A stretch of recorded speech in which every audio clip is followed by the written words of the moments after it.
show you guys how to get the bike into neutral. This is really, I don't know, just a bit of a hot tip because it's hard to get the bike in neutral when the bike's going. So I live in an apartment, I pull into my shed, pull the clutch in, roll into the shed with the bike in gear like that, and then I'll let the clutch out, turn the bike off, and then I'll find neutral when the bike's off. So I roll backwards and forwards, you can see and I can feel that that's in neutral.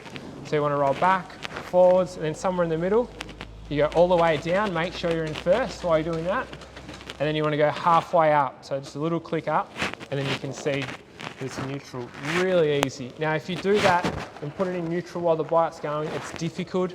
You shouldn't go into neutral at the lights, in my opinion. It's dangerous. A tip that I have for any riders is always, if you're on the road, you want to be in gear with your fingers covering the front brake and your clutch in at the lights, and you want to be covering your mirrors. If you don't lane split, I don't know if it's legal for you in your state, if you don't lane split, like you're not sitting between two cars and you're the last person in line of like the traffic jam, you're highly vulnerable. So you want to leave your bike in gear, be aware of what's going on behind you, just in case you need to get out of the way of anyone.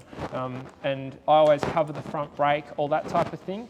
And yeah, so you shouldn't need to find neutral while the bike's running.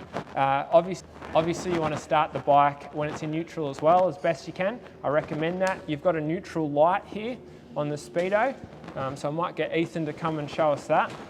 You've got a gear indicator. So what I would do is always, before I start the bike, put it in neutral.